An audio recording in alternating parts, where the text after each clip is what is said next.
Então, eu gostaria aqui de convidar para a mesa Carolina Junqueira dos Santos, que é pós-doc aqui do Programa de Antropologia Social, com pesquisas sobre monumentos e memoriais aos mortos, né? E escreveu uma tese que se intitula O Corpo, a Morte, a Imagem, a inversão de uma presença nas fotografias memoriais e pós-mortem.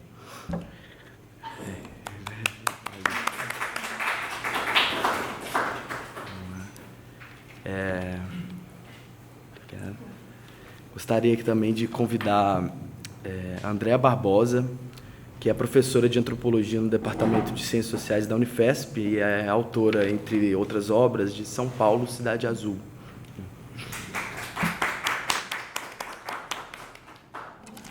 Olá, bom dia. Meu nome é Carolina, vocês já sabem.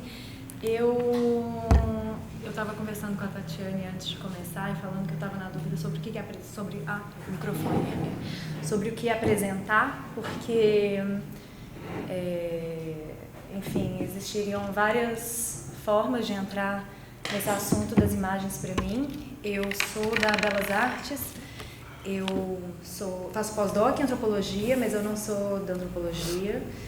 E isso, então, muda completamente a minha relação com o mundo das imagens, assim, é desse objeto que eu parti desde o início. E achei até interessante a Tatiana estar procurando alguém do desenho, né? Eu não desenho, mas eu sou do desenho, sou formada em desenho, inclusive. Então, assim, a minha relação com isso, ela vem desse lugar, assim, de produção de imagem. Apesar de que agora eu não sou uma artista e tal, sou uma pesquisadora, mas que tem a imagem como foco, como centro, e como um grande universo para mim que me interessa mesmo, de objetos no mundo, assim. Bom, e aí, na dúvida sobre o que eu apresentava, se eu falava do doutorado, se eu falava do pós-doc, eu decidi mostrar uma apresentação que eu fiz em dezembro aqui no Grave, que foi quando eu retornei de viagem. Eu fiz uma BEP, fiquei um ano fora e é sobre isso que eu vou falar. E eu acho bom também porque tem algo de muito... É sobre a viagem, é sobre a pesquisa, é sobre a minha busca. E a minha busca passa por um lugar muito afetivo. E é uma relação com a morte, com os mortos, assim, ao longo da minha vida, mas que agora foi mais em direção a questões ligadas também a violências, mas é sempre do afeto que isso parte. E eu reafirmo isso porque eu estou muito mexida com tudo que está acontecendo em torno. Ontem eu vi a notícia à noite de que o Bolsonaro censurou uma propaganda do Banco do Brasil que mostrava corpos diversos e o diretor de marketing foi despedido depois de fazer essa propaganda. Então, assim, tem corpos sendo aniquilados, né, assim, no espaço, simbolicamente, literalmente.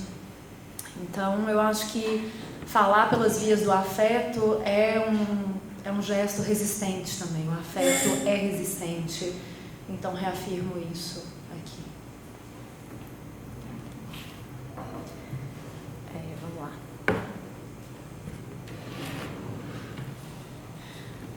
Esse é o nome da minha pesquisa de pós-doc, eu coloquei para dar uma referência. O corpo, a lacuna, o traço, a invenção de uma presença em monumentos memoriais aos mortos. A ideia é que o corpo é justo isso, o que desaparece quando uma morte acontece. A lacuna é a morte mesma, o desaparecimento, o espaço vazio, esvaziado, aquilo que falta quando o corpo desaparece, quando ele sai da vista. E o traço é justo a imagem, o nome, a pedra, a placa, o cadáver, as cinzas, as roupas, os objetos, as sepulturas, fotografias, qualquer coisa, o que resta. E a minha busca é exatamente essa, é o que resta. Então começamos com uma pequena citação do Didi Berman no livro Cascas. A destruição dos seres não significa que eles foram para outro lugar. Eles estão aqui, no deserto, aqui nas flores dos campos, aqui na seiva das bétulas, aqui neste pequeno lago onde repousam as cinzas de milhares de mortos. Logo, água adormecida, que exige do nosso olhar um sobressalto perpétuo.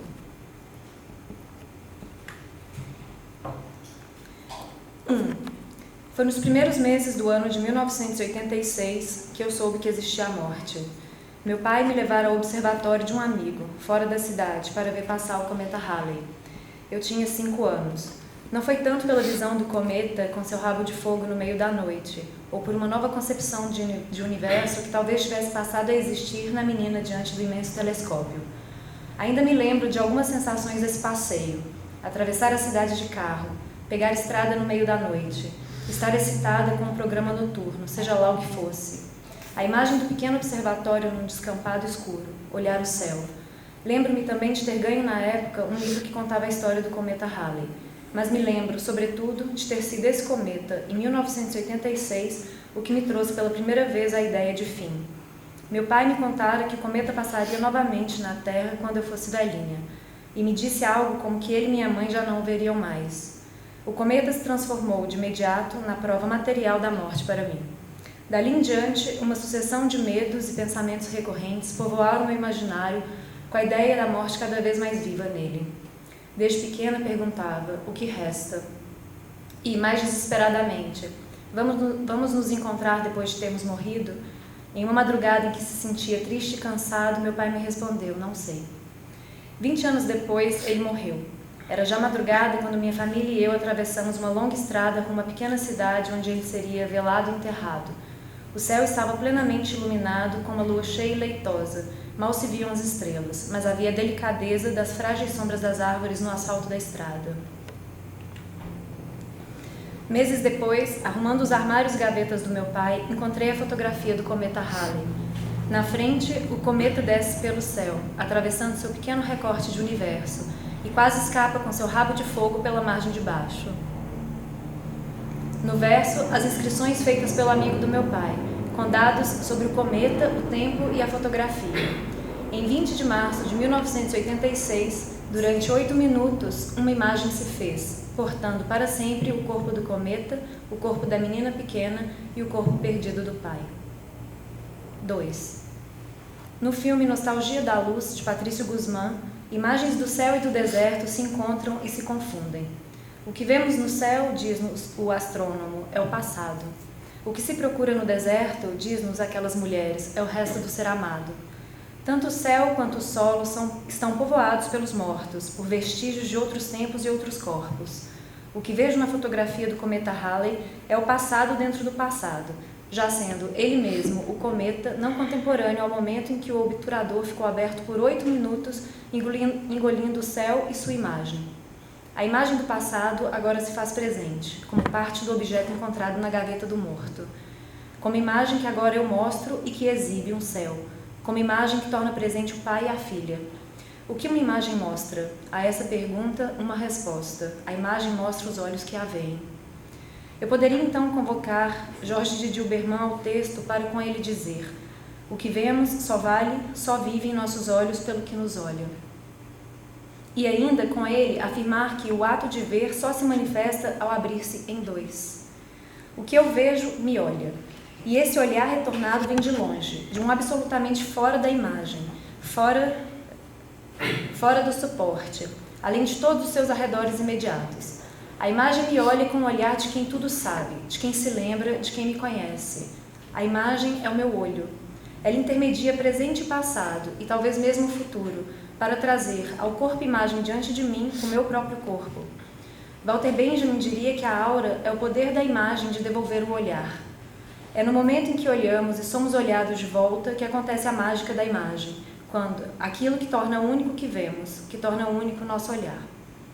Desde que eu olhei o céu na infância, lançado ao mais profundo desamparo, passei a procurar os mortos, para que eu pudesse ver, sobretudo, a presença de algo no mundo, uma imagem, um memorial, nomes pronunciados, minutos de silêncio.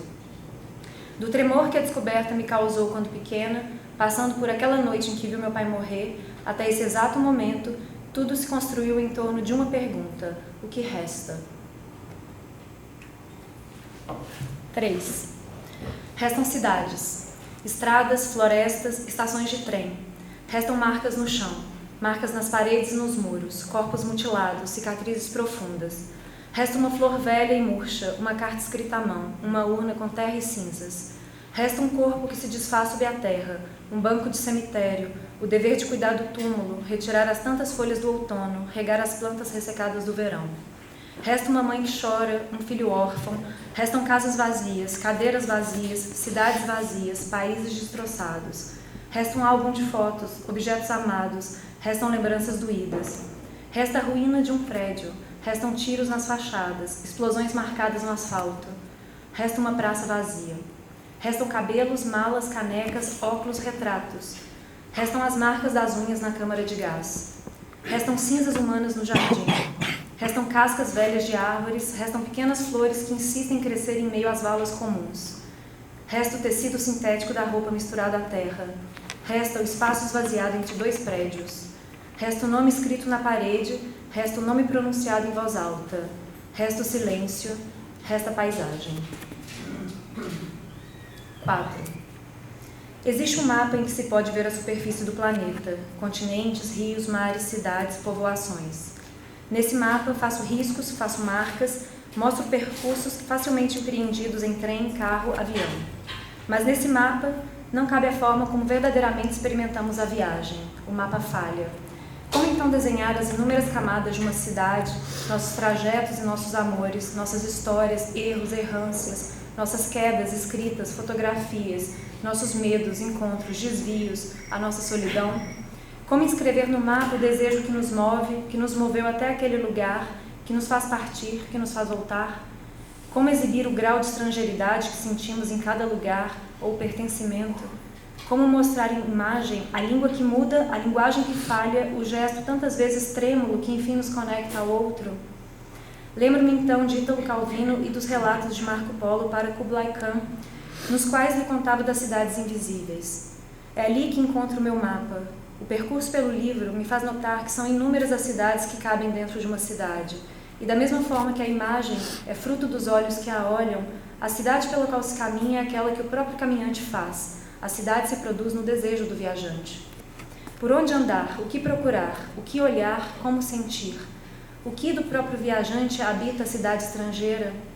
Tal como a foto do cometa, guardada por 2 décadas, a cidade espera que a encontremos, que possamos nela ver o que não se faz inteiramente visível.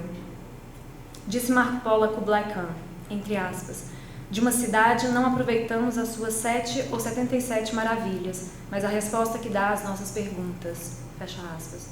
A essas perguntas, respondemos com o nosso próprio corpo lançado ao espaço. Ir em direção ao outro é virar-se a si, desdobrar-se em muitos. Viajar é assumir-se estrangeiro. Mas, por outro lado, viajar é voltar para casa. É no percurso empreendido em terra estrangeira encontrar aquilo que habita a memória, a rua da infância, a casa dos pais, os amigos da escola. Viajar é ir, sobretudo, em busca daquilo que moveu o desejo do movimento. É percorrer o imenso caminho por terra, água e ar em direção ao próprio corpo.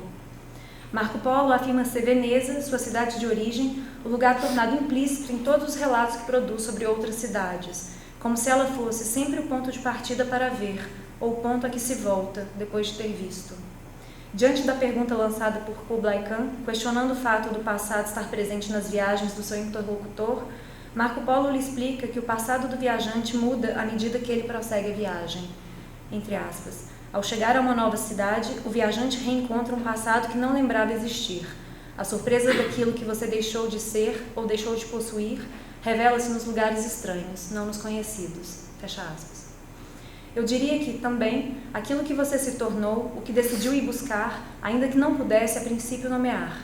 A viagem é um movimento adiante, que joga com os mais diversos tempos. A viagem é anacrônica, louca, e traz consigo todas as outras viagens já empreendidas. Falar de uma viagem é, sobretudo, falar do viajante. Um mapa de papel mostra a superfície visível do planeta e, para os olhos que podem vê-lo, também todo o labirinto espaço-temporal por onde o viajante se lança quando arruma a mala e deixa aquilo que se chama casa. 5. Posso logo começar a contar algumas histórias de cidades, como Marco Polo. Posso falar de Sarajevo, Moscou, Dresden, Saarbrücken, Oradour, Treblinka, Varsóvia. Posso apontá-las no mapa com suas localizações precisas. Posso mencionar alguns fatos, posso oferecer dados oficiais. Mas não percamos de vista o essencial. Cada vez que eu mencionar a palavra Sarajevo, Estarei falando de uma tarde em que, olhando do alto a cidade, eu chorava de emoção. Ao falar de Varsóvia, estará presente o calor absurdo que fazia e o fato de não conseguir andar pelas ruas depois do meio-dia. Falar de Dresden é contar das cascas de árvores que eu catava no chão. Moscou é a cidade mais limpa que eu já vi. Paris foi meu primeiro inverno. Berlim era a neve úmida que caía enquanto eu caminhava sozinha depois de uma conversa bonita. Madrid foi Guernica. Treblinka, a floresta. 6. Viajar supõe ao menos 3 momentos, um antes, um durante e um depois, que poderia também ser dito como o que imaginamos, o que lá vivemos e o que lembramos. Chegar a um lugar pela primeira vez é estar contaminado por tudo aquilo que habita a nossa imaginação, junto a expectativas, medos e fantasias. Tudo o que lemos, o que nos contaram, o que vimos em imagens, o que atribuímos ao lugar por mera especulação. E ao voltar a uma cidade já conhecida, o que imaginamos agora é borrado pela lembrança da vez anterior, das tantas camadas da nossa própria história que já habita o lugar. Falar sobre um lugar é falar, sempre ao mesmo tempo, sobre mim, sobre a experimentação por mim empreendida. Não é de outro corpo que eu falo, de outro olhar, de outro modo de estar. Tudo que sou naquele momento, tudo que me aconteceu até ali, é parte constituinte do que eu vejo. É em nós, viajantes, que as mais diversas cidades se encontram, dialogam, partilham semelhanças, diferenças, histórias, memórias, imaginários. Se me perguntam qual é o recorte da minha pesquisa, devo responder que é o meu corpo, por onde ele anda, o que ele vê. Diante de uma infindável coleção de monumentos memoriais pelo mundo, foi assim que entendi de quais eu poderia falar. É com o corpo inteiro que decidi fazer a minha busca. A viagem é uma montagem de tudo. Todas as cidades pelas quais já passamos, os lugares que imaginamos, a origem, o pai perdido, os amores vividos, filmes, livros, pinturas, fotografias, o céu da infância, o cometa Halley, conversas com amigos, a dor de todas as mudanças e o desejo de sempre mudar. As cidades são tramas, visíveis e invisíveis, pelas quais caminhamos. São redes, rizomas, labirintos, camadas. Cada viajante desenha seu mapa, escreve rotas e caminhos, nomeia os lugares à sua medida. Cidades são como corpos, abertos, feridos, marcados, amorosos, doentes, excitados. O viajante desenha a si mesmo na busca que decide fazer. O mapa é o corpo do viajante. 7. De todas as cidades que habitam uma cidade, a que escolhi ver é aquela que guarda e exibe seus mortos. Nem todo mundo a vê.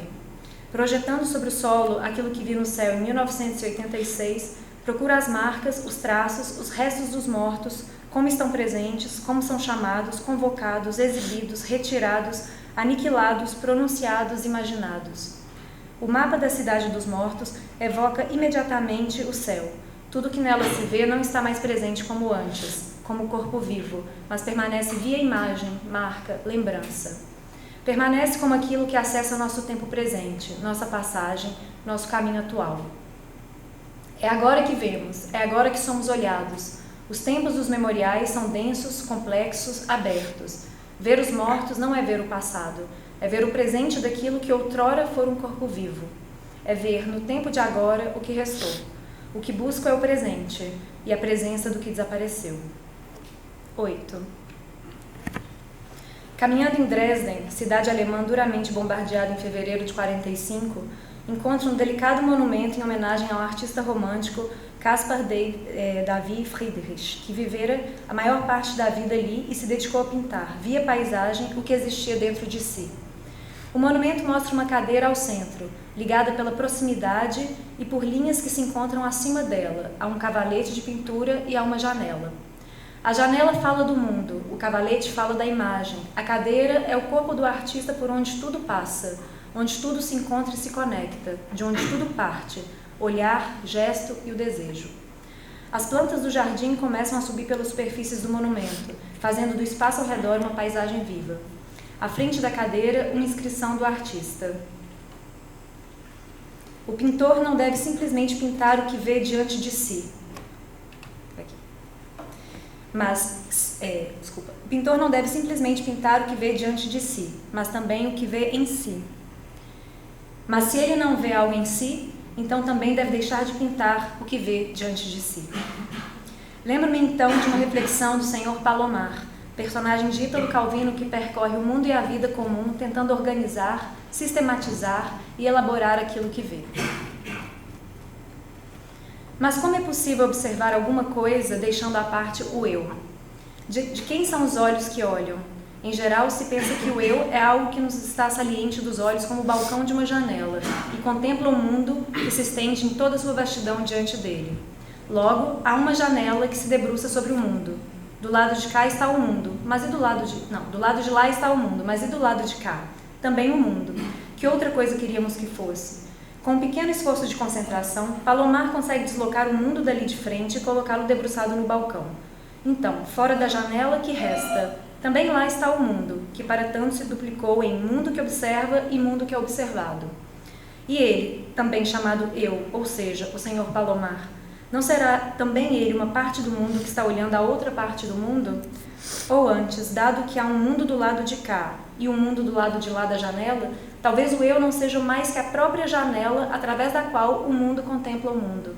Para contemplar-se a si mesmo, o mundo tem necessidade dos olhos e dos óculos do Senhor Palomar. Angustiado, tentando descobrir como olhar o mundo, abstraindo-se de si mesmo, o Senhor Palomar se dá conta de que o eu é de fato irredutível, não eliminável. Eu escolho o que ver, o que observar, o que procurar, muitas vezes por razões desconhecidas. Existe uma inevitável hierarquia que impele nossa atenção a determinado ponto do espaço e que suprime outros. O que vemos em uma imagem, como caminhamos por uma cidade, que presenças identificamos em um lugar, são gestos do nosso próprio corpo como o mundo do lado de cá. Olhar e viajar supõe um encontro dos dois mundos, o de cá e o de lá, naquilo que se lança, naquilo que retorna, na partilha efetiva e afetiva do corpo do observador viajante com o corpo de todo o resto. Imagens, lugares, pessoas, tempos, narrativas e invisibilidades.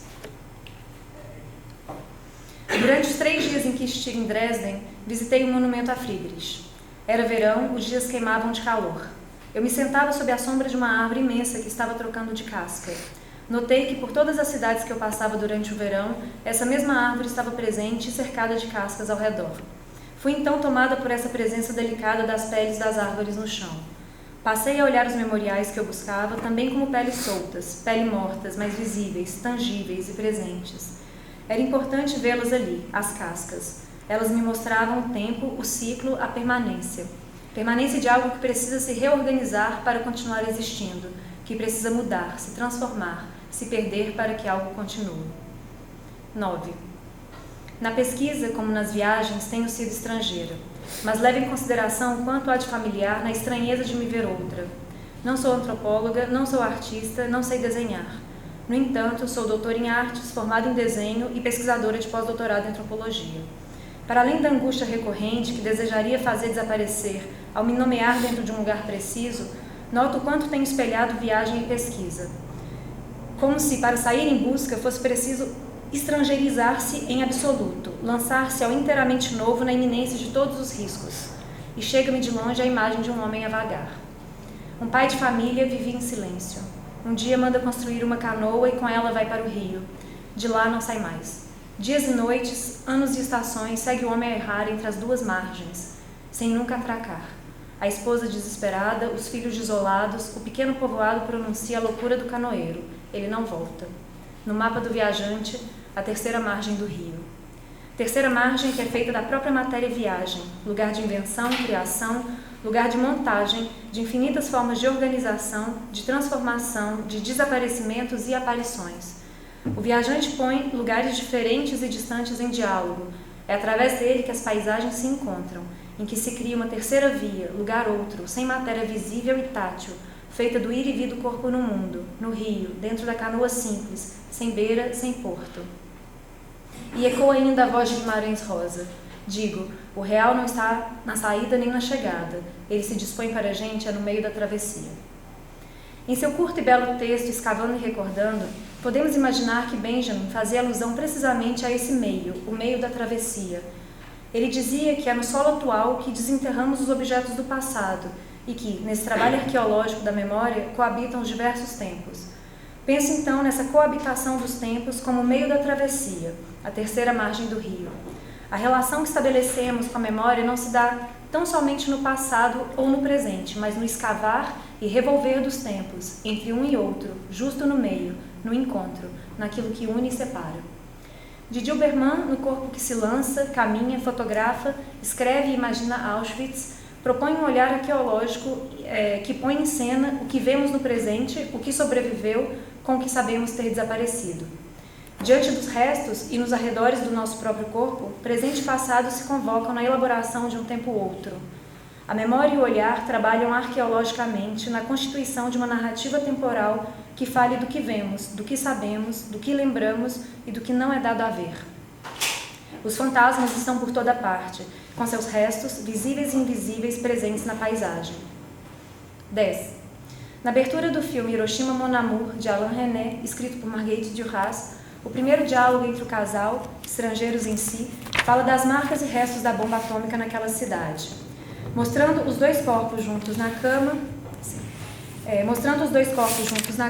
ora úmidos, ora sob densa camada de cinzas, as imagens dos amantes se misturam com a aparição dos restos.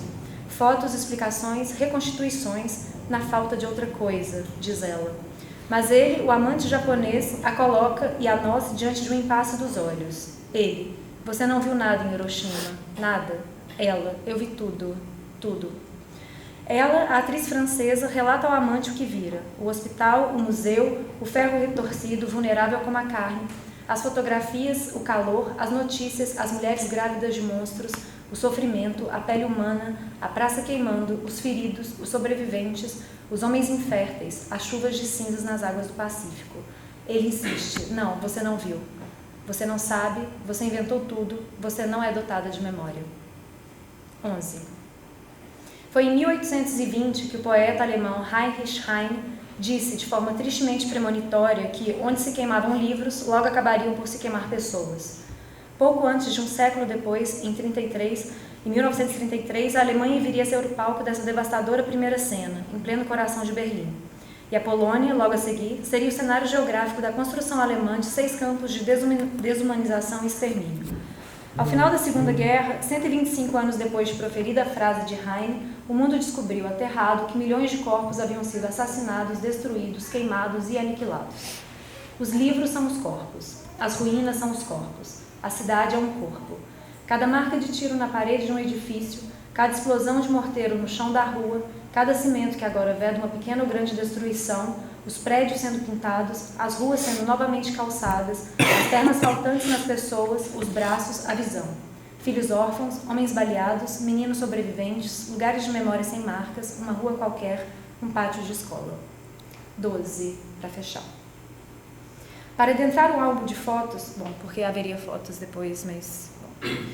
volto meu corpo ao chão, para ver, para não ver. Evoco aqui a paisagem de uma viagem mais antiga, quando visitei o monumento invisível de Johann Gertz em Saarbrücken, na Alemanha. Diante de uma imensa praça com seu chão de pedras, nada se via dos mortos, a não ser eles mesmos, feitos da mais pura ausência. Nada no memorial os mostra, os torna visíveis, a não ser uma narrativa pré-existente que nos diz que, dentro do solo, na face escondida das pedras, jazem os nomes de 2.146 cemitérios judaicos alemães que existiram antes da guerra. Caminhamos pela praça sobre nomes guardados, escondidos, silenciados. Caminhamos sobre os mortos. Foi Gertz, o artista que idealizou o monumento invisível, que nos diz que o verdadeiro lugar de memória não são as pessoas. Não, mentira. Foi Gertz, o artista que idealizou o monumento invisível, que nos diz que o verdadeiro lugar de memória são as pessoas, não os monumentos. É no gesto de busca e pensamento, implicando o próprio corpo no processo, que podemos nos tornar lugar, nos tornar memória, nos tornar a matéria viva necessária para que os mortos ocupem o espaço e a paisagem. Bom, já deu meia hora mesmo? Porque eu fiz o teste em casa e não texto não. Tá? Virgem, ascendente em virgem, muitos planetas em virgem. Porque eu tinha umas imagens para mostrar. Você acha que... Só para mostrar esse universo, sem falar, silêncio. Eu adoro o silêncio. 2 minutinhos. 2 minutinhos? Vai ser a jato. É só para mostrar imagens das minhas buscas. Eu não vou falar sobre elas, então. Eu gosto desse silêncio também.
Voltamos ao cometa.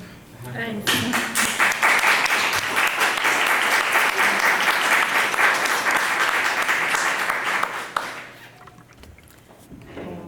Bom dia.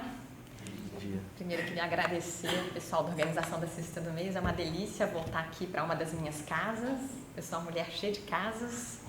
Aqui é uma delas e é muito gostoso voltar a essa casa de formação, de afeto também, Carolina. E muito bom também te ouvir. Fiquei muito encantada pelo seu trabalho. Um trabalho forte de imagem do que resta, né? O que resta dos mortos, como uma presença deles, e talvez a minha perspectiva aqui seja também da permanência, mas a partir de um outro lugar, que é a da criação, do nascimento. Então, o nascimento como criação, a criação como resistência, né? E a resistência a partir da vida, né? De uma forma... Eu tentei pensar como é que eu organizaria essa fala aqui, e tinha me proposto falar um pouco ou da pesquisa, um pouco da trajetória. Eu resolvi misturar as duas coisas e tentar entender um pouco um fio que se alinhava nas várias pesquisas ao longo aí da minha vida acadêmica, né? E é incrível que existe, sim, é um aliado frouxo, às vezes ele é meio torto, às vezes ele é mais tenso, às vezes é linha dupla, para quem costura entende um pouco essa imagem, né? Às vezes é linha dupla, às vezes é uma linha simples, mas existe, né, uma linha que alinhava talvez essa questão que nos persegue. A gente tem uns fantasmas que nos perseguem, né? Fantasmas intelectuais mesmo, são as nossas inquietações, né? E eu achei essa linha num fluxo que liga memória, imagem, imaginação e experiência, né? Então, de formas muito diferentes, né, com uma plasticidade diferente, elas vão se compondo e recompondo nesse fluxo ao longo das pesquisas aí que eu fiz. Não vou começar lá do final, talvez comece por essa casa, que foi o doutorado, né? E como o João apresentou, né, no doutorado, o que me interessava era entender esse fluxo na criação das cidades de São Paulo, pelas imagens de um determinado cinema, de um cinema específico, que era o cinema dos anos 80, né? Um cinema que tinha uma proposta específica de recriação da relação com a cidade, né? E essa cidade era uma cidade azul, né? Depois eu volto para ela. Eu termino o São Paulo Cidade Azul falando de uma questão, ou talvez elaborando uma outra imagem, né? Que é essa, então, que eu acho que reverbera nas pesquisas mais recentes, assim, dos últimos 10 anos. A gente vai ficando velho, né? E o recente vira os 10 anos, os últimos 10 anos. Que é uma coisa que eu chamei lá no último capítulo de o canibalismo da memória operado pelas imagens, né? Então, acho que nessa apresentação eu falo um pouco como é a ideia desse canibalismo e como é que ela opera, como é que ela funciona, né? Ao longo dessas pesquisas mais recentes. Eu não escrevi um texto tão elaborado que nem a Carol. Na verdade, a minha proposta é uma conversa, né? Eu vou propor aqui um certo trajeto de reflexão, mobilizando algumas questões etnográficas e um trajeto cheio de provocações, né? E por isso mesmo meio errante. E aí meu convite para vocês é um convite para uma conversa, não para uma escuta parada, digamos, mas para uma escuta em movimento, né? Então, convido vocês a essa conversa. Você me para, porque se me deixar eu falo a vida inteira. Então, as imagens, elas marcam presença, né, nas pesquisas antropológicas, lá desde o começo da vida dessa disciplina, e não vou aqui recuperar essa genealogia dessa argumentação, né? Mas eu queria deixar aqui, ou talvez pontuar uma dessas argumentações, que é o dessa relação entre imagens e antropologia. Aqui eu falo especificamente das imagens mais objetivadas, materiais, né, como a fotografia e o cinema, os filmes, mas como essa relação entre imagens e antropologia evidencia para nós, abre aspas, o deslocamento dinâmico de como a antropologia produz as suas evidências, como ela chega às suas verdades, como ela situa a sua objetividade, como ela lida com a sua subjetividade e, enfim, como ela entende a sua intersubjetividade. Esse argumento não é meu, é da Elizabeth Edwards, uma antropóloga inglesa de que gosto muito e que se dedica muito tempo a essa reflexão sobre a relação entre antropologia e imagem. Portanto, seguindo esse argumento, podemos pensar numa associação entre imagem e antropologia para lá de operacional, né? Ou expressiva, ou metodológica. Podemos pensar numa associação epistemológica. A antropologia, junto às suas imagens, elaborando questões específicas para o mundo, construindo uma relação específica com esse mundo que ela quer conhecer, se propõe a conhecer, e construindo também um conhecimento específico, né? O específico aqui não tem nada a ver de melhor, pior, não tem uma valoração, tem uma especificidade, né? As evidências, as verdades, as objetividades, subjetividades e as intersubjetividades citadas pela Edwards nos levam quase a compor na nossa cabeça um retrato de uma história convencional da antropologia que a gente aprende nos cursos de ciências sociais, né? Não sei se quando eu fui falando essas palavras, verdades, evidências, objetividade, a gente não vai compondo um pouco a história da disciplina. Mas eu levantei essa poeira aqui porque me interessa falar de uma dessas imagens, de uma dessas perspectivas epistemológicas construídas no bojo dessa associação, que é o que eu chamei, lá no último capítulo do São Paulo Cidade Azul, de canibalismo da memória operado pelas imagens, do qual eu acredito que a antropologia em muito se beneficia para produzir as suas questões e suas análises, né? Eu, pelo menos, como antropóloga, me beneficio dessa questão. Então, lá no São Paulo Cidade Azul, nessa pesquisa do doutorado inicial, eu construí essa ideia que procura ela mesma criar uma outra imagem, né? De um movimento circular entre a memória, a imagem, a imaginação e a experiência. A memória aqui não é pensada como algo que passou, que está guardado em algum lugar, mas como um fluxo de lembranças produzidas, por um lado, pela sociedade, transmitidas pelos grupos, pelos artefatos culturais, e por outro, pelo próprio indivíduo. Sujeito que, ao recordar, vai se apropriando dessas construções coletivas e amealhando a elas a sua própria experiência, né, suas próprias imagens. Esse é um movimento criativo. A memória, então, é compreendida como uma reinvenção da vida e do mundo. E nos diz Bergson, lá no Matéria e Memória, mas só se compreende, só se conhece o que se pode, em alguma maneira, em alguma medida, reinventar. Então, a ideia de uma memória canibalizada pelas imagens é de que as imagens manobram os elementos dessa memória, nos termos bergsonianos, de conhecimento e de invenção, e nesse processo acabam precipitando e agenciando a própria experiência no mundo. Nesse momento em que apontei para um canibalismo da memória operado pelas imagens, o meu foco estava no cinema, né? Esse cinema dos anos 80, que inventava uma cidade, ou várias cidades, a partir que operou a invenção dessas imagens, que passou a povoar a nossa experiência de viver na cidade e até mesmo de imaginá-la e de sonhá-la. Eu não sou paulistana, eu sou carioca, desterrada, mas moro em São Paulo há mais tempo do que eu morei no Rio de Janeiro, mudei para cá em 1990, mas a minha experiência, assim como a Carol falou no começo, é sempre um pouco de estrangeira. É tão interessante isso, né? Eu tenho uma relação profunda com a cidade, tanto que transformei a cidade num doutorado, num pós-doc, num pós-doc. Ela é um personagem na minha vida, mas é um personagem nessa relação de alteridade que sempre me acompanha. Mais recentemente, esses 10 anos atrás, na pesquisa Onde São Paulo Acaba, é uma pergunta, onde São Paulo acaba? Me propus a compreender a relação que os jovens moradores com o bairro, né, o bairro onde eles moram, que chama Bairro dos Pimentas, que é um bairro dito de periferia de Guarulhos, onde o campus de humanidades da Unifesp se situa e onde eu trabalho como professora. A perspectiva dessa pesquisa era instalar um campo etnográfico, construído a partir de oficinas fotográficas e que eu realizava junto com esses jovens. A proposta é que eles exercitassem um pouco o olhar para fora, com uma outra atenção, que eles fotografassem o Pimentas que eles viviam.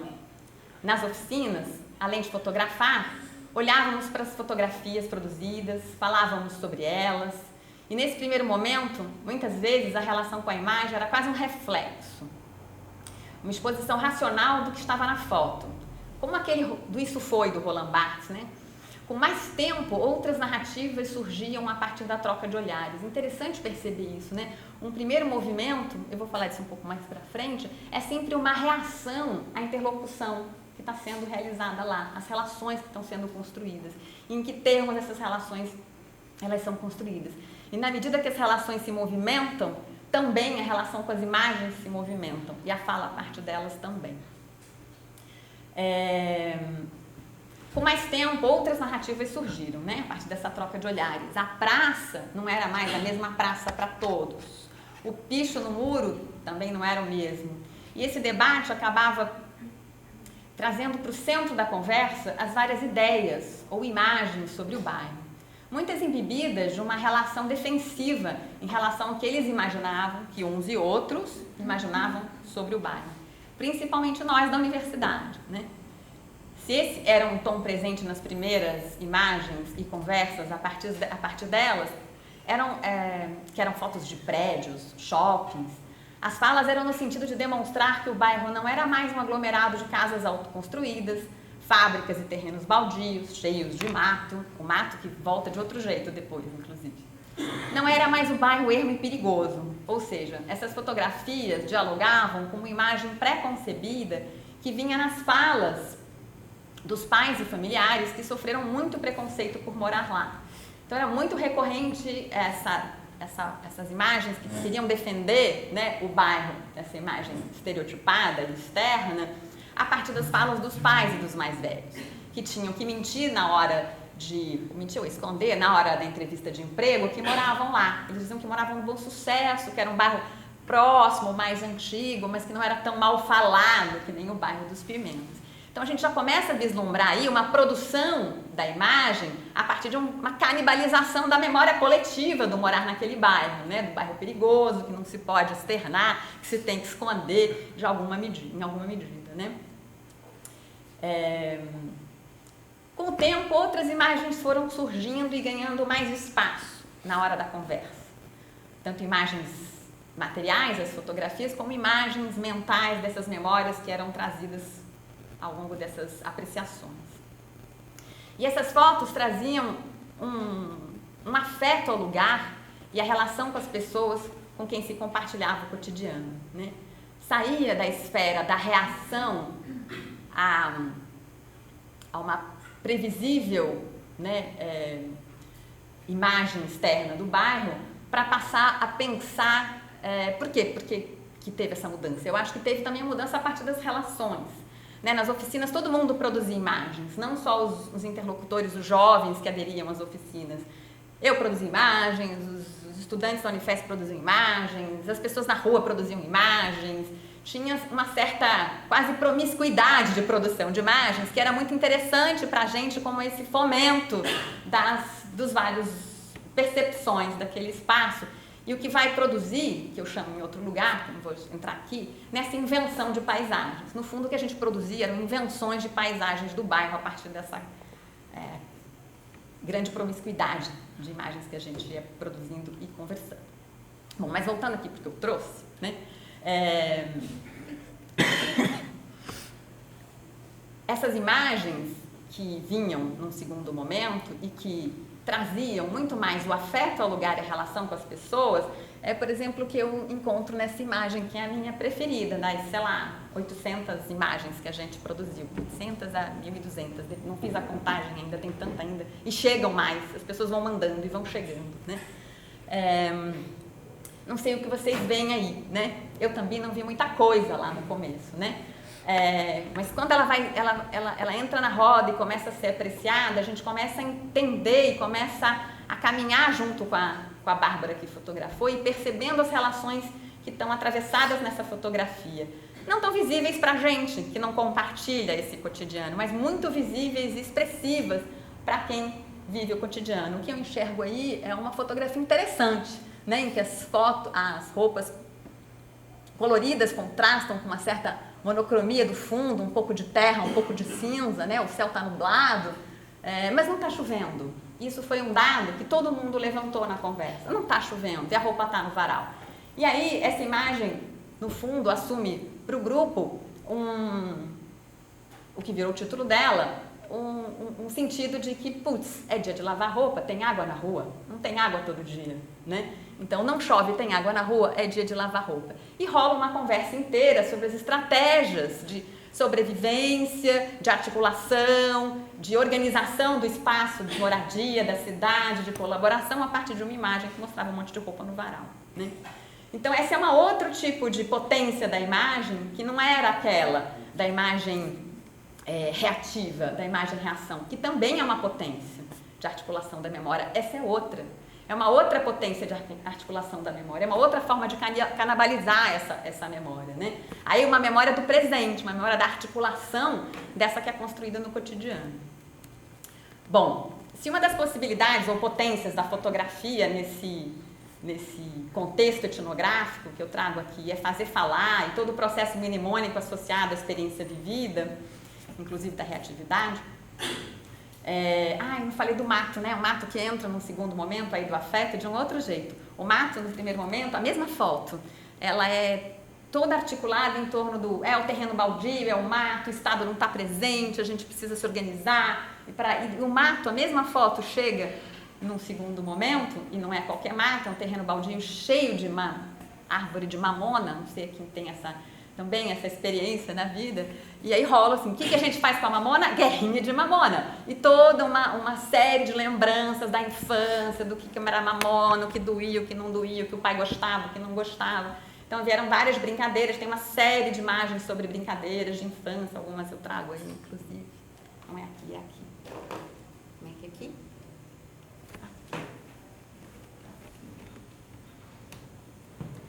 Bom, se uma das potencialidades é essa, né, de ativar um certo processo mnemônico associado à experiência vivida, a imagem canibalizando a memória, a sua própria construção e narração, outra possibilidade é provocar fabulação. É isso que vem me instigando mais recentemente mesmo, acho que diria nos últimos 2 anos. O Manuel de Barros tem uma frase muito bacana, que eu gosto muito, eu escrevi e pendurei na parede, assim, tá num post-it, assim, porque ela é muito inspiradora. Ele fala assim, o olho vê, a memória revê e a imaginação transfigura o mundo, né? Ele fala isso num depoimento que ele dá para aquele filme do João Jardim, do Walter Carvalho, né? A Janela da Alma. E por que eu acho essa frase instigante, interessante, inspiradora? Porque eu acho que ela nos possibilita fazer essa operação da fabulação, que a imagem também nos provoca, também é potente, né? As oficinas do projeto, esse projeto, isso eu não disse, né? Esse contexto etnográfico acabou virando um projeto de extensão que existe até hoje, a pesquisa não existe mais desse formato, mas ele ganhou uma autonomia no mundo. Hoje essa oficina ela existe em vários lugares, operada por várias pessoas, de um outro jeito, né? E ele se chama Pimentas nos Olhos, em homenagem a esse estímulo da relação visual, da atenção visual ao bairro, que chama Bairro dos Pimentas.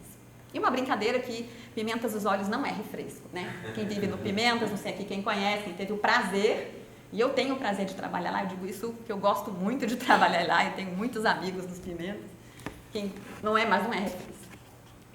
Bom, as oficinas terminavam com uma exposição, que a gente propunha uma curadoria coletiva, ou seja, as fotos iam todas para o meio da mesa, existia todo um processo de escolha das imagens, quais as imagens iam entrar, essas exposições elas circulam.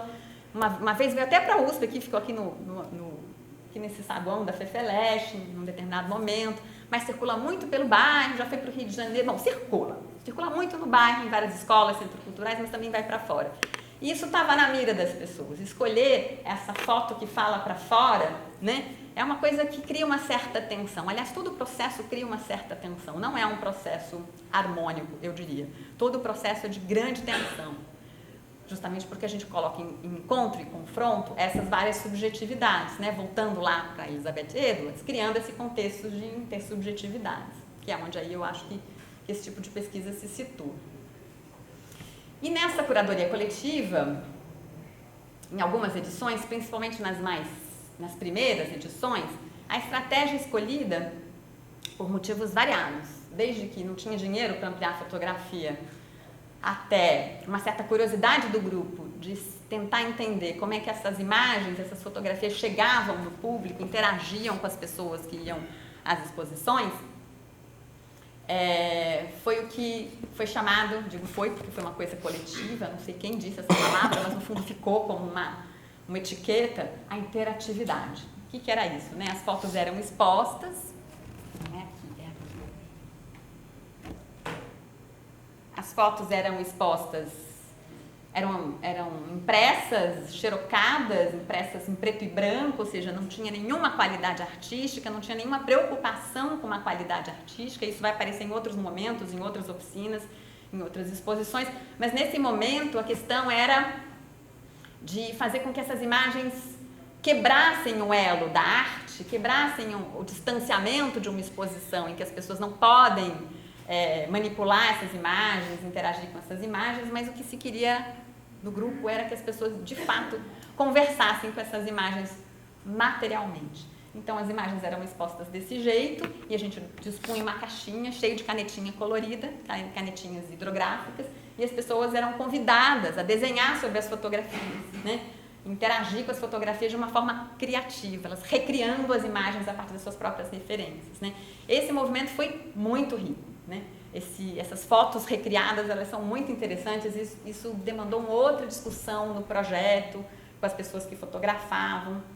A gente nunca fez a discussão com quem fez a interferência, né? Mas a gente discutia com quem fotografou e como chegavam as interferências para essas pessoas.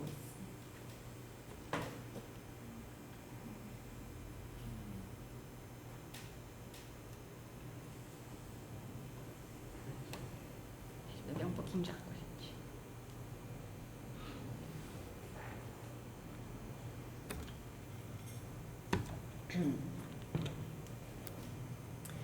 Bom, nessas intervenções realizadas pelos espectadores, eu nem chamo mais de intervenções, na verdade, eu acho que são criações, recriações, até inspirado pelo Manuel de Barros, né? Essas transcriações, essas invenções, criações realizadas pelos espectadores nas fotografias, nos falam do quê? Esse era um grande assunto, né? O que mobiliza as pessoas desenharem nessas imagens, né?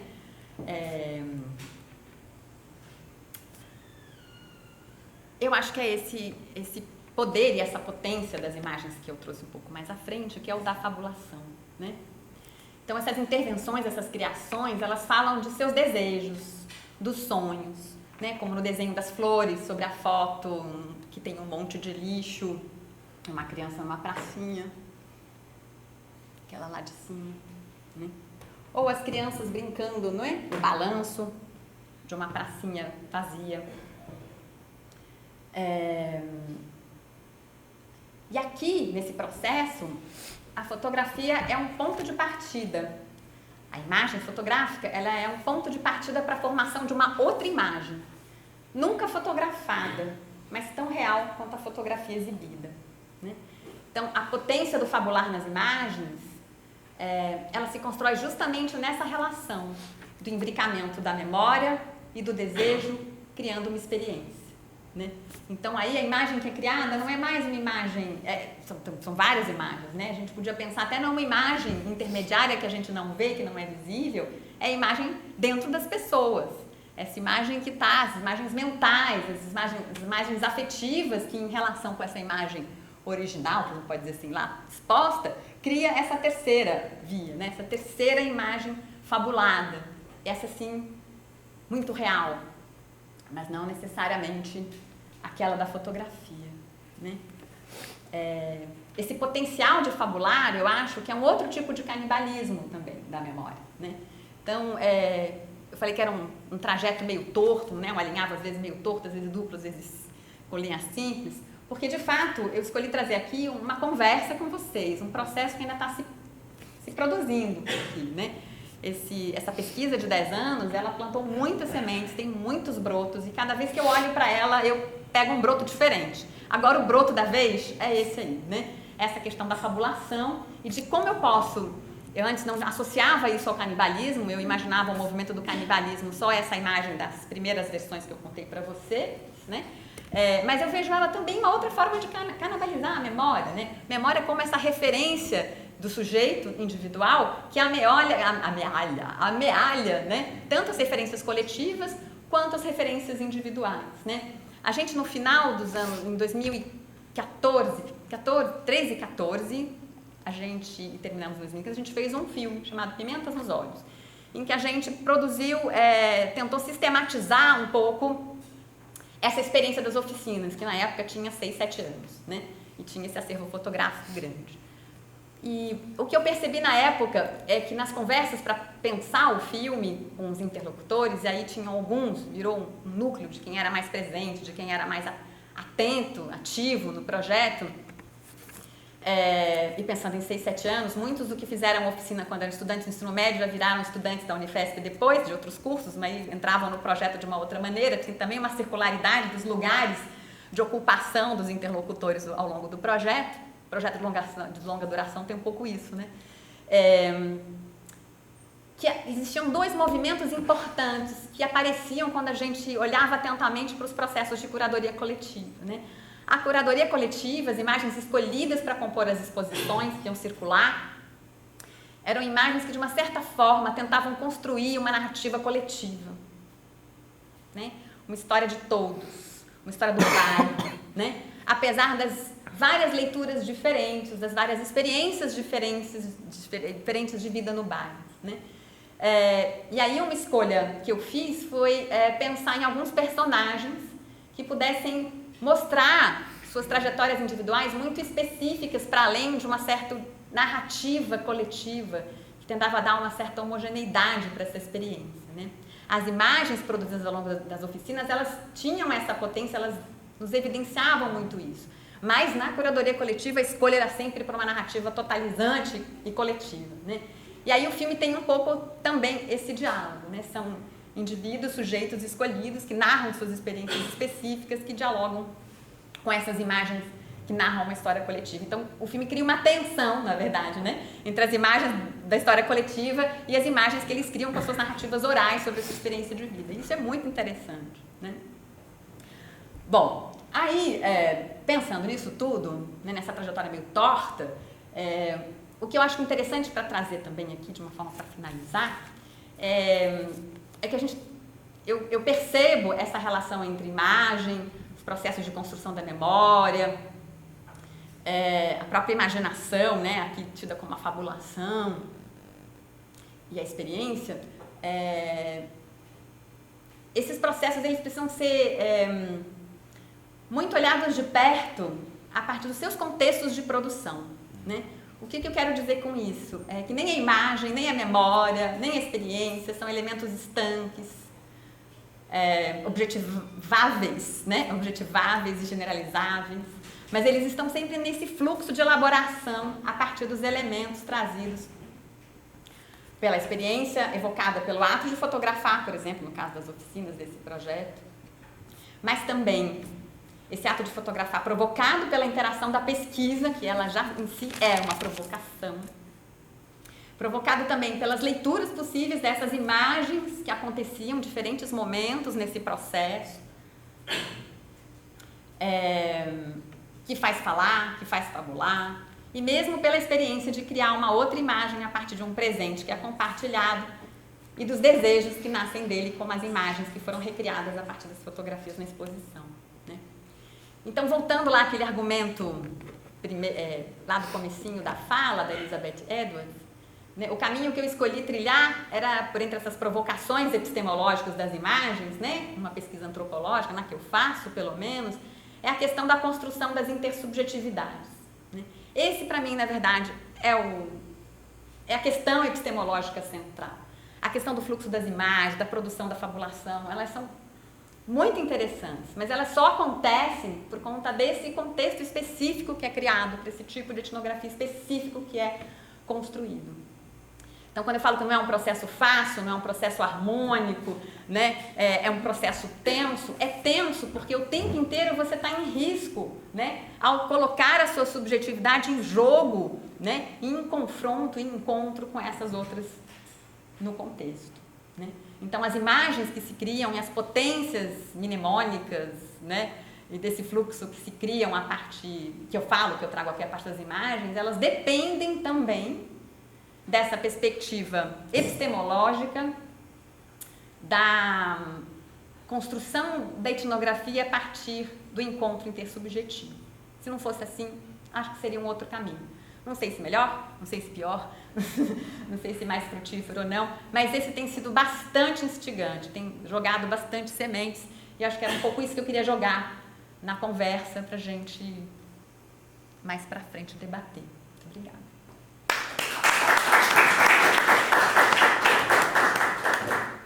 Fico aqui. Fica aqui, gente. Carolina, se quiser. Gente, então vamos abrir para perguntas. Eu mesmo estou tentando aqui fazer uma aqui. Alguém quer se arriscar ou eu vou primeiro? Eu vou primeiro, então, né? Então, uma coisa que eu fiquei pensando aqui o que tá na fala de vocês duas é interessante como vocês estão pensando a imagem não como representação, né? E mais como um rastro, né? O que resta, né? E isso me lembrou uma frase do Walter Benjamin, que ele fala, né? Se queres fogo, procure-o nas cinzas, né? Essas cinzas que eu estava pensando aqui agora, são as imagens, né? As próprias imagens que para o Benjamin, cada época vai ter suas próprias imagens, né? A gente tem que arrancar essas imagens e fazer uma montagem no agora. Eu estava pensando aqui com Tim Ingold e na imagem como uma linha, né? Um rastro que, ao invés de representar coisas no mundo, nos ajuda a encontrar as coisas, né? No nosso caminho, a gente vai produzindo essas presenças que nos mostram, né? Nos fazem aparecer.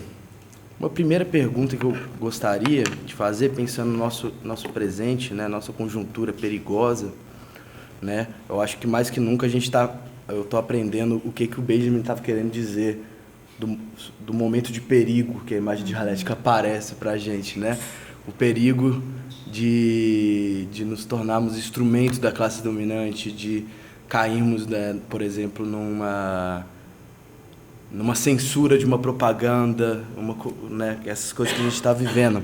E eu me pergunto, uma coisa que eu me perguntei na minha dissertação de mestrado, que eu estudei o Era Uma Vez Brasília, do Odilei Queiroz, como que as imagens, como que a imaginação, se a imaginação pode subverter essas narrativas do progresso, essas imagens totais, né, e como isso acontece. Se isso acontece, como? Né? E aí é interessante porque na sua fala você André, coloca a importância do ato, né? Da imagem como um ato, como como criação, produção, fabulação, né? Isso me lembra também uma frase que está no final do Branco Sai Preto Fica, que, se não me engano, foi a imagem que foi usada, né, pro evento. Achei bem massa isso, que é da nossa memória fabulamos nós mesmos, né? E eu queria lançar essa pergunta para vocês, como que, se vocês acham que as imagens calcadas na memória, essas imagens do passado, podem friccionar ou subverter essas narrativas do progresso, né? Como essa narrativa que está sendo construída agora no Brasil de um novo começo, né? Que é uma mentira, né? Como que essas imagens menores podem nos dar caminhos, né, para pensar esse nosso agora para além, né, dessa retórica do novo, né, do vamos criar um novo Brasil, vamos erigir, né? Não sei se eu fui claro aqui, eu ainda estou pensando um pouco. Sim, você foi claro, mas isso não é uma pergunta que se responde. Isso é uma pergunta incrível, assim, que é lançada, mas que ela precisa de tempo. Assim, ela precisa que algumas coisas se assentem, assim, precisa de cuidado, precisa de olhar, precisa, né, de sentir. Não sei, me traz o microfone. Eu penso muito, assim, a partir do meu trabalho, eu pesquiso esses rastros na paisagem, né, e a importância também dos memoriais, mas eu tenho uma relação muito melancólica, assim, com isso, porque todos os memoriais, eles surgem com a ideia de um nunca mais, Mas esse nunca mais não existe. Né? Fico pensando como seria o mundo sem os nunca mais. Será que seria pior do que é? Né? Se tem algum efeito que a gente não consegue ter dimensão. Então, na verdade, eu sinto uma melancolia como pesquisadora também, assim, com a sensação de que marcar no espaço, marcar na paisagem, imprimir os mortos, não está resolvendo nada. Mas talvez esteja em alguma dimensão que a gente não sabe qual é, né? Então, não sei, é difícil responder a isso, mas eu achei muito, muito bonito isso que você falou da ideia da imagem, não como aquilo que a gente acha, a coisa achada, né? Mas é a imagem como a linha, né? O caminho que nos leva a buscar algo, a encontrar algo, talvez. Né? Não é garantido que algo será encontrado. Então, a imagem é mais do que o fim, ela é o meio através do qual a gente busca. Né? Assim, eu tenho buscado algumas coisas, no caso né, do seu trabalho, é incrível a relação, né, da comunidade com essas imagens, assim, a busca que se dá através da imagem. Né? A imagem, ela é gesto, ela é ato mesmo. Agora, se ela vai nos salvar, não sei dizer. Também não sei, não vou nem responder se chegar perto. Eu acho que é uma pergunta pertinente. A gente tem que colocar ela na cabeceira, assim como a frase do lado. Um post-it. Tem que ter um post-it na cabeceira. Acho que é uma coisa que a gente precisa se fazer. Que eu tô botando. Mas não é uma coisa que dê para se responder assim prontamente. No caso aqui, a imagem não é muito o que resta, né? No meu caso, né? Eu acho que é o que nasce, né? Na verdade, para esse processo, por isso que eu falei que não tem um processo único, a gente não pode definir a imagem como uma coisa, é assim, é aquilo, não é, né? Esses fluxos dessas análises, elas se dão nos contextos em que essas imagens são produzidas, são olhadas, são apreciadas, né? Então, nesse contexto específico que eu trago aqui, a imagem é um ato de criação, né?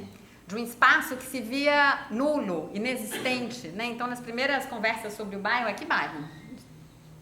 Como é que você acha que isso aqui é um bairro? Não é? Não é o quê?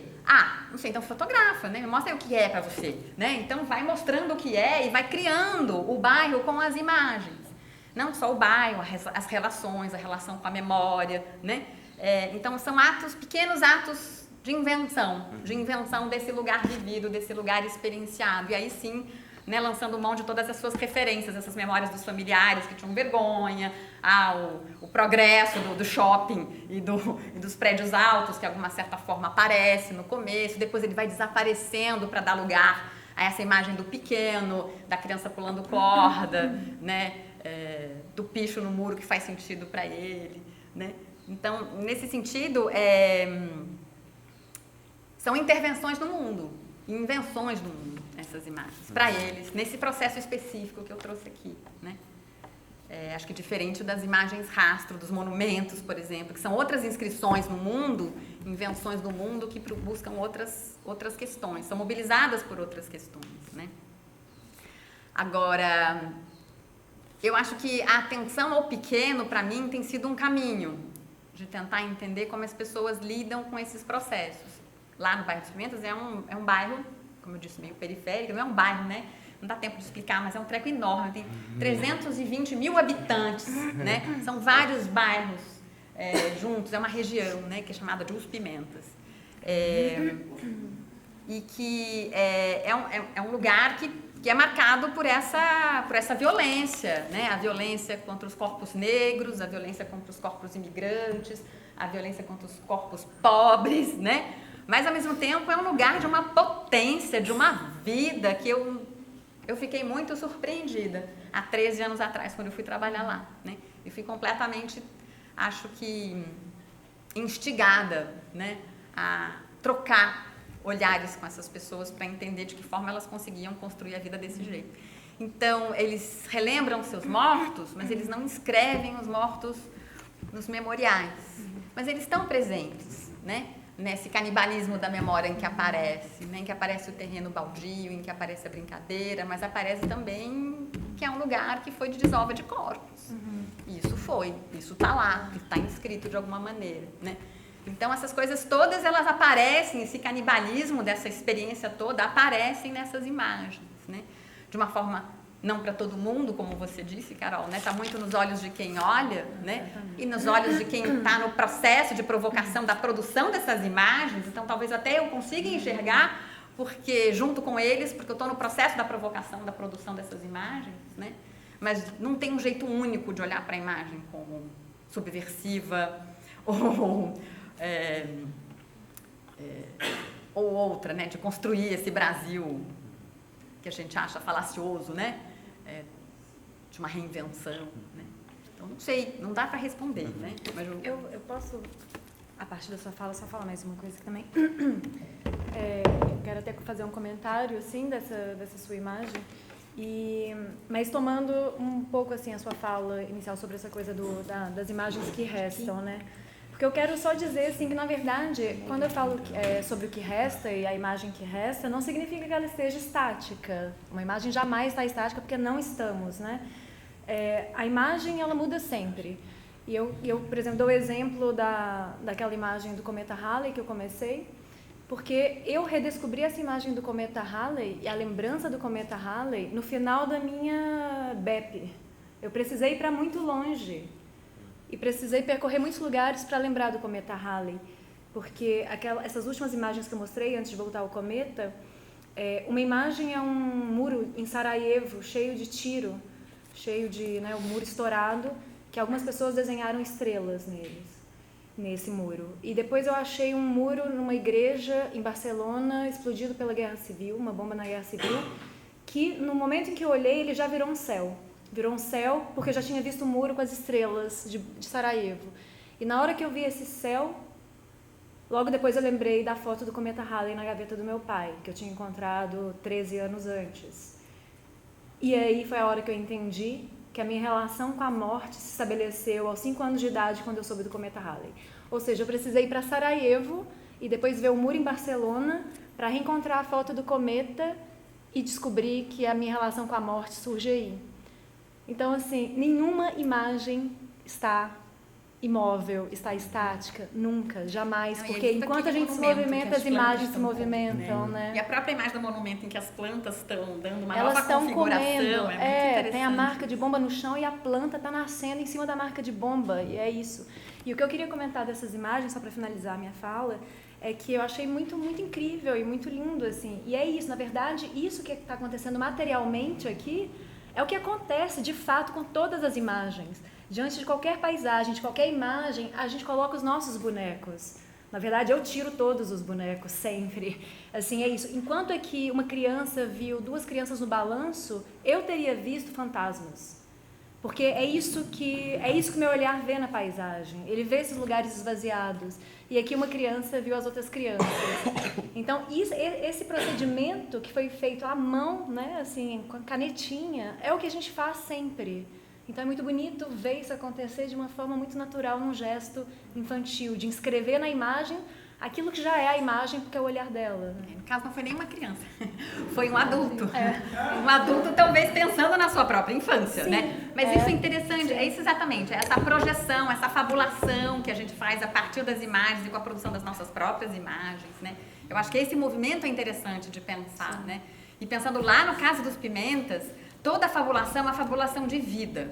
Eu acho tão incrível isso. Eu fico mesmo impressionada. André, primeiro, eu achei que fosse um complementar. Carolina me tocou muito porque eu estou vendo esse meu pai, e aí eu começo a rever todas as imagens, inclusive estive em Polônia, e não consegui entrar nos civis. Houve uma resistência ali naquele momento, porque meu pai estava ficando muito doente. Então, eu te agradeço muito, eu estou ainda digerindo essa coisa dos afetos.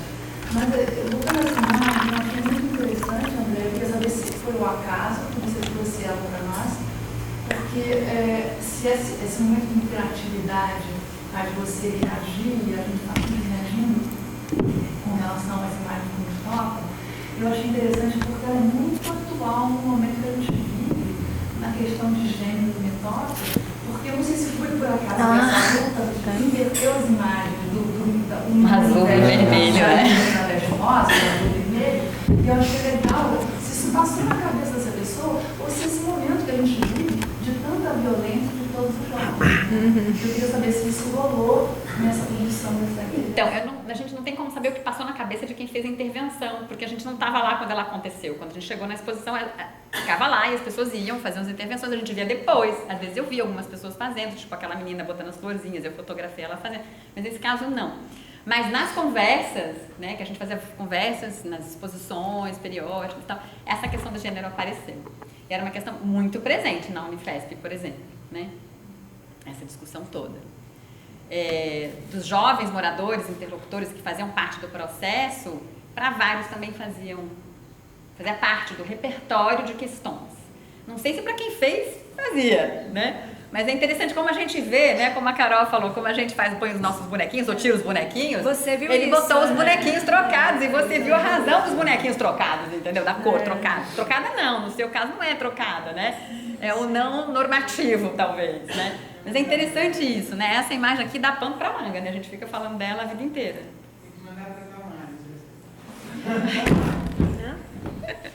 Manda Damares, a mulher lá.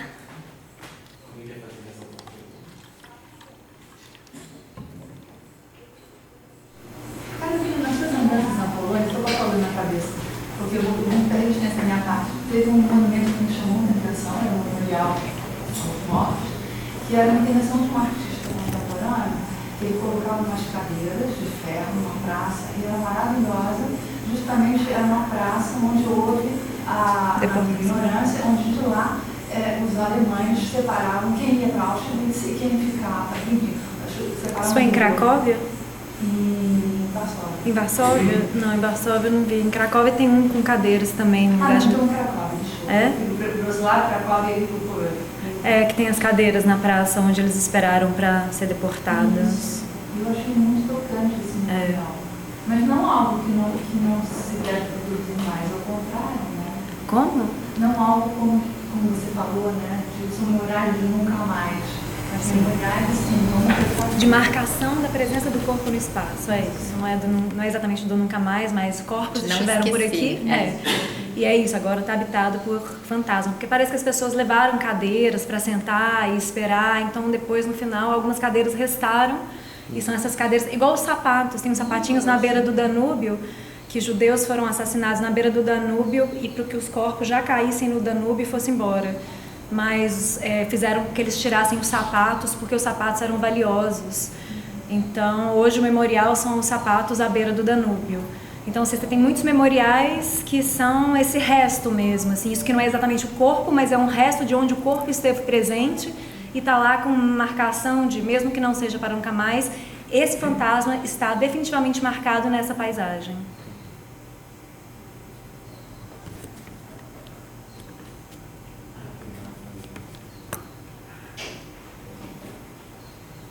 Bom dia, sou Rafael, estudante de antropologia. Queria agradecer pelas falas, e, bom, eu trabalho, vamos dizer, com o problema da imagem, mas eu não trabalho com imagem. Então, eu trabalho com uma noção de imagem, mas no sentido lato, não tem a ver com imagem, seja fotográfica ou gráfica, né? Qualquer forma, mas eu trabalho com o problema da presença. Então, eu faço o curso da Carolina e deixa eu falar para ela que o projeto até parece muito parecido com a emenda do curso que ela está fazendo agora. Porque é justamente o problema da presença a partir da noção de traço. Né? E para mim, eu acho que mais traço do que rastro, né? Eu não consegui localizar ainda. Né? E aí, primeiro, obrigado, Carolina, foi tocante a sua apresentação e você também lida com uma naturalidade um pouco aterradora, assim, algo que a antropologia é uma crise absoluta, que é a subjetividade do pesquisador implicada no problema da pesquisa. Agora, principalmente nesse período, é justamente esse elemento que coloca as nossas pesquisas em perigo. Né, com desconfiança. Exato. Então, bom saber que isso está lidando com isso de maneira consequente, responsável. E eu queria, então, pensar com duas coisas que tem a ver com essa relação que você fez com Marco Polo, a viagem, e etc. Uma coisa do movimento implicado aí, né? E que coloca também as imagens. Estou pensando aqui mais nas suas, né? Que você trouxe, que no primeiro momento teve uma relação de distanciamento temporal. Ligando um passado com um presente, mas aí você precisou se deslocar no espaço para lembrar. Né? Então eu queria pensar essa coisa, né? O desejo do viajante, do movimento, e que a viagem acaba sendo uma montagem.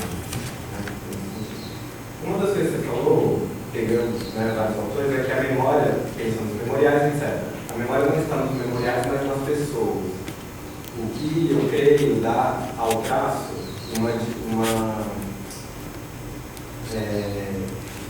coloca o traço como um verbo. Então a gente está falando de traçar. O traço é traçar, na verdade, porque se ele depende dessa memória que está nas pessoas, de determinados processos mnemônicos, mesmo de validação das próprias imagens, né, isso coloca no centro de práticas de conhecimento, ou enfim. Queria, né, pensar nisso para pensar justamente a relação entre memória e imagem, porque às vezes a gente pensa na potência das imagens, mas aí pensando a sua apresentação silenciosa no final, as suas imagens, eu faço teu curso, então eu sei o que você está falando ali, mas sem uma memória prévia é impossível estabelecer conexões, então são imagens que não necessariamente são no stop. Então, eu queria pedir se você pudesse selecionar só umas 5 daquelas e contar a história dessas imagens, para a gente saber para que elas sejam potentes. Pensando nessa relação entre memória e imagem, né, e a produção de memória por meio de imagem. E às vezes a exigência de uma memória para que uma imagem seja. E para a professora Andréia, eu também gostei muito da apresentação, obrigado. Eu fiquei pensando só uma coisa que é em relação ao campo, trabalho de campo, considerando a tua experiência, né, lá no Pimentas, que é justamente esse instante que foi da Carol, que é colocar a nossa subjetividade no trabalho. Né? E esse encontro subjetivo, você disse que há um risco, existe um risco nesse encontro, que também é uma imagem muito forte do campo como um lugar de perigo, né? Principalmente porque os antropólogos se deslocam no espaço de condições sociais diferentes para outras que às vezes têm essa imagem. Então, eu ia perguntando o que consiste esse risco de encontro subjetivo no trabalho de campo.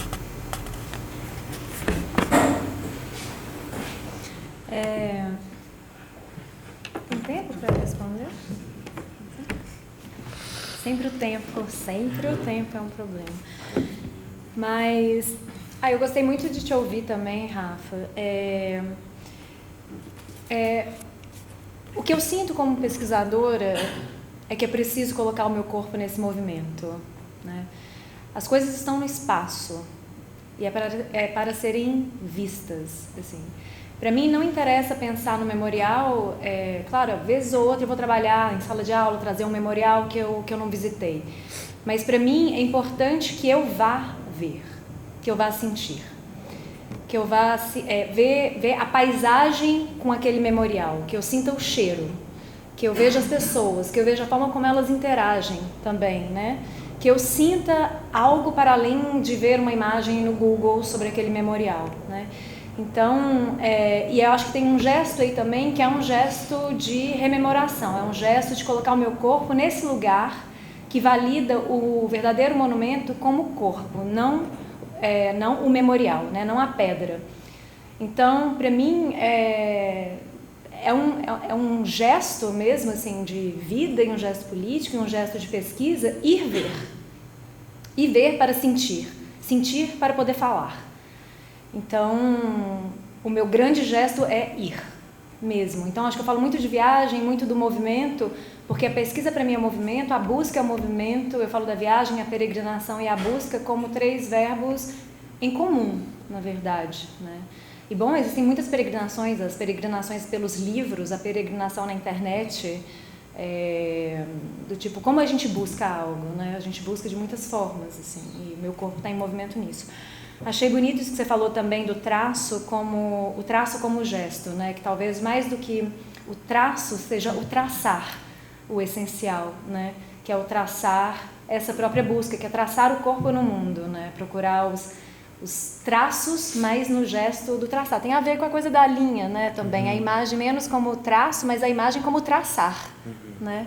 Ser traçado também, né? Ser atravessado pelas imagens e pelo mundo e pelas transformações assim que acontecem nessa busca. A memória é o gesto, né? Então, assim, se a memória, segundo Gertz, os verdadeiros lugares de memória são os homens, são as pessoas, né? E não os memoriais, é porque a memória é gesto, é viva. A memória é sempre presente. A memória não é sobre o passado. A memória acontece agora, né? A memória é o encontro de um agora com outros tempos. E nesse sentido, a imagem é um gesto também. Ela é produzida como gesto, mas ela é sempre vista por nós como gesto, né? É isso, o cometa Halley ele se transformou depois que ele foi para Sarajevo. Do tipo, a imagem está viva, a imagem está sempre viva, né? E é preciso que ao lidar com a imagem a gente sempre saiba disso. Você falou para eu falar de algumas imagens. Eu pensei aqui em uma ou outra para falar. Vocês se lembram delas? Vocês se lembram de uma marca vermelha no chão? Explodida no chão? Tinha um senhor assim. Vocês querem ver ou vocês querem que ela só viva na memória? Onde é que fecha aqui? Cadê? É porque tá lá em cima, na barra, lá em cima. Ó. Aqui? Lá no xizinho. Não, mais acima, né? Tipo, agora pra vi. fora. Tá no extra aqui. Pronto, esse aqui. Aí, põe lá no... Deixa eu visualizar. No visualizar. Ai, gente, eu só olho pra tela, que horror. Modo de tela cheia. Bom, isso é frescura, mas é porque quem trabalha com a imagem é fresco. É pro final? Não vai, pode passando, tá quase. Aí, já vai ser tipo umas próximas. Aí. Essa aí, depois tem uma segunda e tal. Isso é em Sarajevo. São chamadas hoje de Rosas de Sarajevo. São lugares, marcas no asfalto, no cimento, onde caiu um morteiro, onde caiu uma bomba. E depois que acabou o cerco de Sarajevo é uma cidade que ficou sitiada durante quase 4 anos, né? Assim, 12.000 pessoas morreram, foi uma cidade mártir mesmo, uma cidade sobrevivente, inacreditavelmente sobrevivente. E depois do fim da guerra, as pessoas começaram a marcar com resina vermelha no chão essas marcas, essas cicatrizes mesmo, cicatrizes no asfalto, em lugares em que a bomba caiu e matou pessoas, assim, porque tem lugares que o asfalto continua marcado, mas que pessoas não morreram, né? Então, pode passar a próxima, acho que mais uma, passa a próxima também. Tá vendo? Isso é tipo no meio da rua, o lugar onde uma bomba caiu, e ali ao lado do Senhor tem uma placa cheia de nomes com o nome das pessoas que morreram quando essa bomba caiu. Então, não tem exatamente placas ao redor, então também tem isso. Além das imagens em silêncio, naquela anterior não tem nenhuma marca falando do lado o que é a Rosa de Sarajevo. Você vai compreendendo também no movimento na cidade, porque muitas vezes eu vou sabendo que existem algumas coisas e em outras vezes eu acho coisas e eu vou ter que fazer a minha busca depois de uma outra forma para entender o que eram as coisas marcadas na paisagem, sabe? Passa aí mais um. Passa mais algum, deixa eu ver. Aqui é no chão em Dresden, na Alemanha, uma marca no chão como se estivesse escorrendo por uma praça, onde foram queimados 6.865 corpos depois dos bombardeios de 13 e 14 de 45. Foram queimados pela própria comunidade, porque não tinham o que fazer com esses mortos. E esses mortos foram queimados na grande praça da cidade, uma pilha imensa de corpos. E hoje eu fui lá procurar esse memorial e não achava de jeito nenhum, e pensava que tinha alguma coisa errada e tal, até que depois de uma segunda busca eu achei, porque é muito invisível no espaço. Resta como algo que escorre também entre as pedras, provavelmente como aqueles restos de corpos escorreram no espaço enquanto eles eram queimados. Bom, mas só mais uma. Isso é o chão de uma cidade arruinada francesa chamada Oradour-sur-Glane, uma cidade que foi destruída num único dia. Todas as pessoas foram mortas e a cidade foi queimada. E hoje ela existe como uma ruína, um pouco como Pompeia. E ela ficou assim destruída. Isso é um chão dentro de uma das casas que, além de restar como memória das casas que foram destruídas, hoje o mato já está carcomendo tudo e transformando essa memória também, mas é uma paisagem sempre marcada por esse resto. Tá bom ou quer ficar o resto do dia? Vendo as imagens. Eu sei que a gente quer ficar até o resto do dia vendo as imagens. Eu abri Warburg aqui, assim, passando as imagens. Não, dá pra entender, assim, a coisa que eu mais compreendo na vida é porque o Warburg enlouqueceu. Mesmo, porque não tem como trabalhar com imagens e com esse mundo de imagens e com milhares de imagens sem enlouquecer. Busca eterna, né? A busca eterna. O risco, Rafael, né? O risco eu falei no sentido positivo, não o risco, o perigo pode ser bom, né? Quando você se coloca aberto para correr esse risco de colocar sua subjetividade em confronto com outra, né? Para mim esse é um grande exercício antropológico, né? Acho que o mais importante que eu aprendi na minha formação inteira, né? O se colocar em risco no encontro com a alteridade, né? Então isso é super positivo, né? Então quando eu trouxe a Elizabeth Edwards para falar desse na busca pelas intersubjetividades, o intersubjetividade é esse campo que você cria, né, na construção dessas relações em que os dois lados se colocam em risco, né? Porque o mais talvez cômodo seria a gente ir de observadora, né, cuidadosa, né? O cuidado, ele é bom até determinado ponto, né? Você tem que ir com cuidado, mas em algum momento você tem que se colocar em risco para que a transformação aconteça, para que você consiga de fato ser tocada pelo aquilo que você quer compreender, né? Você quer se aproximar. Então, nesse sentido, eu coloquei super positivamente. E coloco em risco o tempo inteiro. Mas é tenso. Eu tenho dito algo também nesse sentido, mas eu tenho essa colocar esse risco, né? O que significa isso? Você quer exemplos concretos, assim? Não, mas colocar a sua subjetividade em contato, pôr-se em risco, o que significa? Então, vou dar um exemplo concreto, talvez seja melhor, né? Um exemplo etnográfico para falar. Então, eu cheguei no Pimentas há 13 anos atrás como professora da Unifesp. Eu fiz o concurso para a universidade, eu nem sabia onde eu ia trabalhar, na verdade. O concurso foi feito em São Paulo, né? Sabia que o campus ia ser em Guarulhos, mas eu não tinha a menor ideia de onde seria. Bom, e cheguei lá em 2006 e vi que era um mundo. Em primeiro momento, a sensação é de que era um mundo conhecido, né? Enganosamente conhecido, porque a gente é bombardeado por imagens das periferias, imagens dessas casas, eu digo as cidades Lego, né? As cidades Lego das casinhas autoconstruídas, aqueles caixotinhos todos encaixados naquela paisagem indistinta, digamos assim, né? Que se confunde com várias periferias. Uma delas, uma foto que era bem isso, foi exposta aqui no saguão da FEFELESH na USP, uns anos atrás. E um senhor que fazia a limpeza aqui do prédio, por exemplo, olhou, isso aí é a minha quebrada, é a Vila Nova Cachoeirinha. Eu falei, enganou-se, não é? Isso é lá nos Pimentas, em Guarulhos. Então, é um pouco para falar como é que essas imagens, elas recriam esse universo comum, né? Então, eu cheguei lá com essas imagens do universo comum, a periferia, as periferias, né? E aí, se colocar em risco, para mim, foi quebrar com essa imagem comum e me arriscar a adentrar a cidade Lego e descobrir as frestas, as lacunas, os sonhos, as raivas. A gente recebe muita raiva e recebe. Você tem que se colocar em risco para receber a raiva, a reatividade do seu olhar estrangeiro, externo, estereotipado para aquele ambiente, né? Recebe a raiva, elabora a raiva, produz imagens dessa raiva, né, que bate em você e profit, né? Eu acho que isso aconteceu o tempo inteiro, né? E aí outros sentimentos apareceram, outras relações foram construídas. Hoje eu tenho grandes amigos nos Pimentas, na verdade.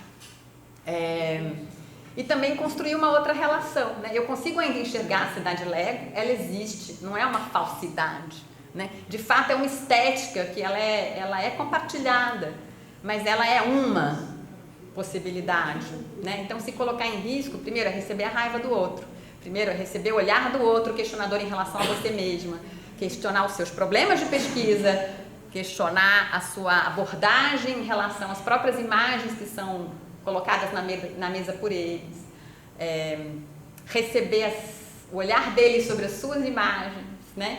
E disso tudo, né, pensar que isso é produtivo antropologicamente e criar conhecimento. Então é um pouco esse o exercício do risco que eu me referi aqui. Não sei se ajudou.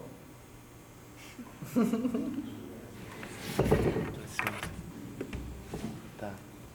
Gente, a hora deu aqui. Então eu queria agradecer nossos palestrantes. Foi muito massa, aprendi muito aqui. Agradecer ao público que veio, né? Foi sempre muito bom ter essa conversa. E ao pessoal do Sexta do Mês, que organiza esse evento tão bacana, assim, esses espaços, assim, essas situações, eventos que fazem a gente viver a universidade mesmo, né? Eu acho. Eu fico muito feliz de estar aqui com vocês, né? Obrigado. Obrigada também.